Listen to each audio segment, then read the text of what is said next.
everybody, Dr. Anjana Bana here and welcome back to my YouTube channel.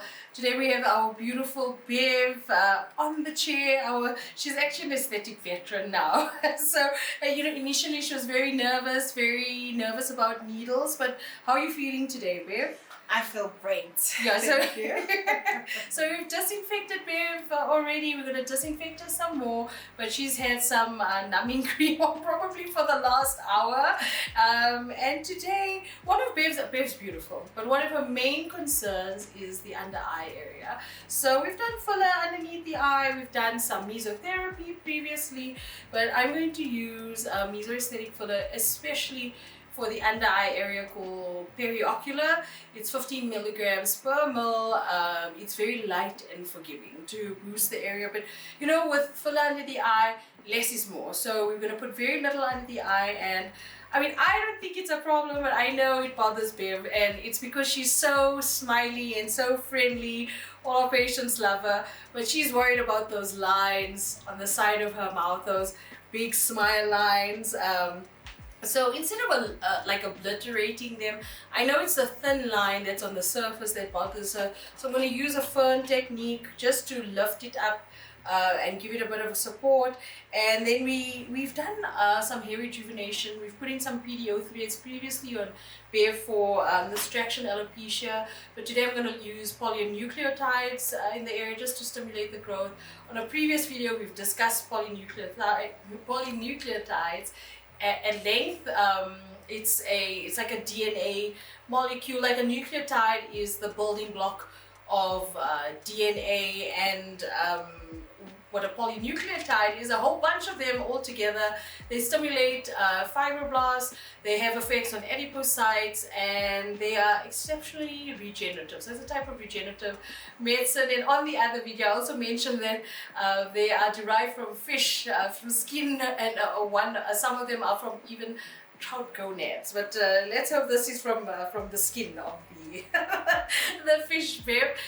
So let's begin. Besides numbing the area with a topical anesthetic, we also use infiltration anesthetic, and Bev is using this little vibrating device. It's a gate theory where this vibration disturbs the feeling of discomfort.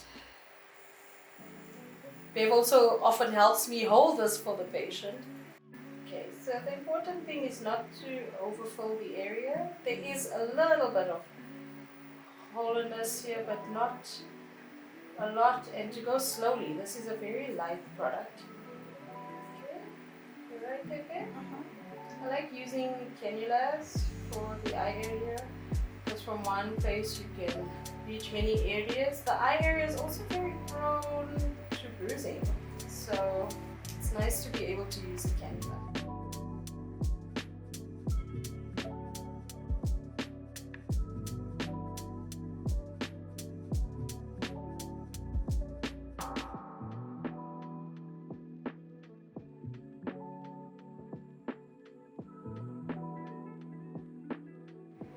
That's all I'm going to do for now for the eye. And I'm going to see Bev every day anyway.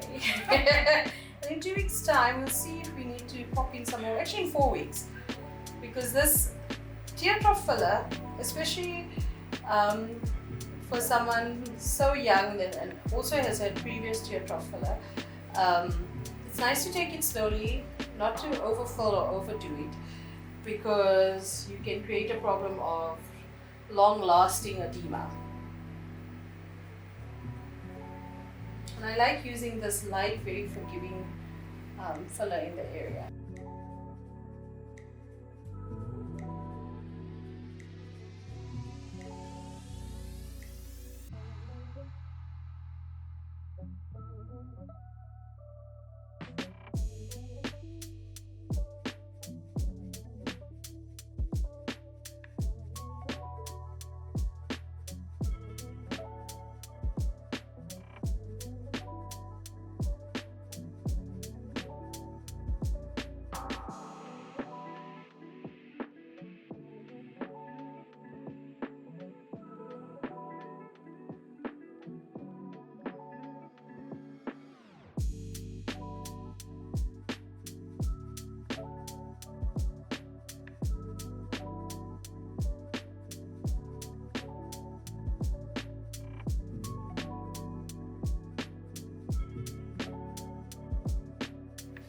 we're going to use that fern technique. You're welcome to still use that vibrating device if you want. A fern technique just for your smile lines. If you smile again for me and relax. So it's making this distinct superficial line there. Because, I mean, your smile is beautiful and the fold is still great. We've done some filler there previously, but just to soften up that line. So this technique is from a practitioner in Amsterdam, Tom van Eyck. I don't know if I'm saying his surname correctly, but basically it is using, you know, like you're creating the leaves of a fern opposing each other, sort of perpendicular to the line, to create like a scaffold. So if you put it straight in the line, you get a sausage trying to fill the line. The line will still be there, but then it'll be on like a sausage of filler. In this way, you support the skin on either side, and because of this continuous sort of needling motion, also stimulate wound healing and regeneration that way with the stimulation of a needle, almost like microneedling. So you can already see the line is softened. Soften with fern, we go in from the other side as well, which I'll do just now.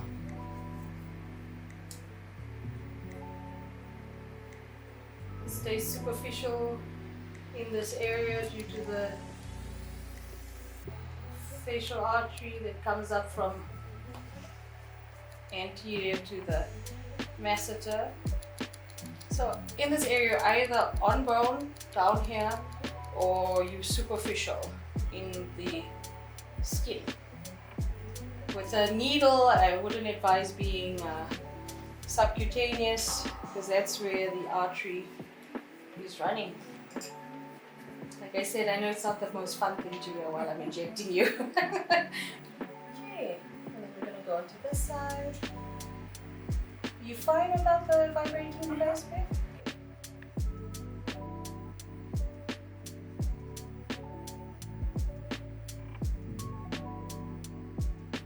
This is also great for those accordion lines, like these lines that form here.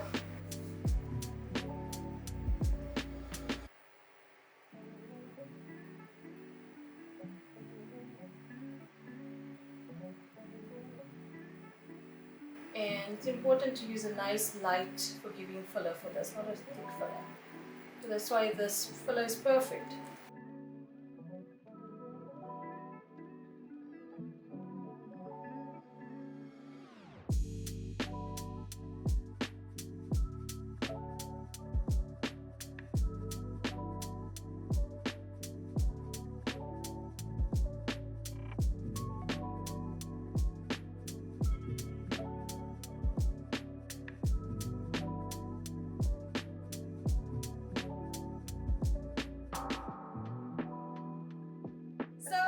You know, I'm gonna probably repeat this for Bev. Perhaps not the tear trough, we'll see how the tear trough looks in a month. I'm gonna repeat this for Bev in a month, and we'll build from there. We're gonna use the polynucleotides in her hairline, but that would also be something nice to consider for these smile lines. You can alternate the normal cross-link filler with the polynucleotides. Okay, Bev, so this is the polynucleotides that we're going to pop into the hairline. Just tell me if you're uncomfortable at any time. So just like you can see, little droplets, a drop.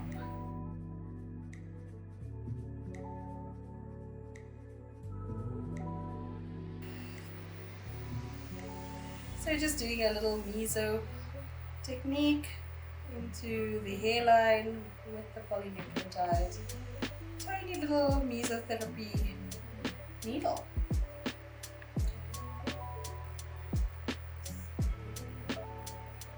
We'll be doing really well. The hairline is often like a very sensitive area. Polynucleotides are really thick, so something like this you wouldn't be able to needle in.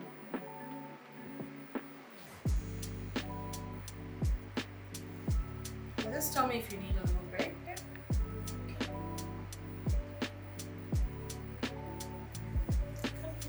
Yeah. Oh, good. Good. But everyone's like me, I'm a big baby. I know if someone does this for me and there's some left, I'm like, never mind, leave it. I don't need it. She's like, but there's this product, I'm like, leave it. I'm like that.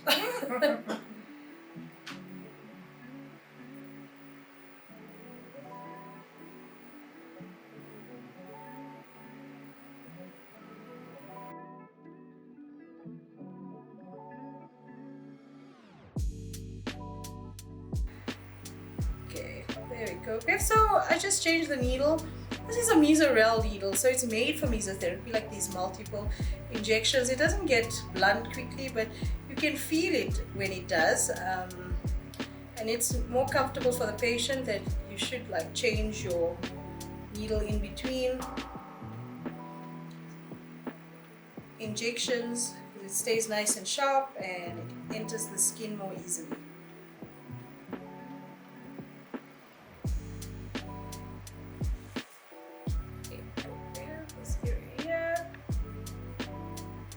This needs multiple treatments. I mean, I'd probably do maybe another 3 more for Bev in this area.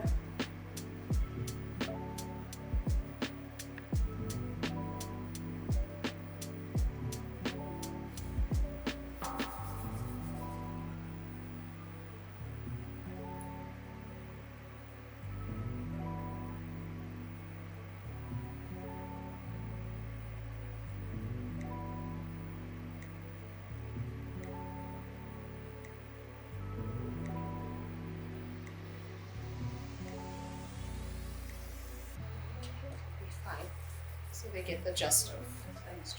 Thanks for joining me today and our beautiful Beverley for a treatment video. So we used some meso-aesthetic products. We did some work under the eyes, around the smile lines, and also in Bev's hairline. So this is like tiny, very delicate work, and I'm going to repeat the session with her, maybe not doing the under eye with filler, but we might use the polynucleotides that we're using in our hairline for under our eyes, just for the hyperpigmentation, also to improve the strength of the skin as well as the smile line. So Bev, you were a fantastic patient. Thank you so much. By Monday, Tuesday, well, by Monday, this will be fully settled down.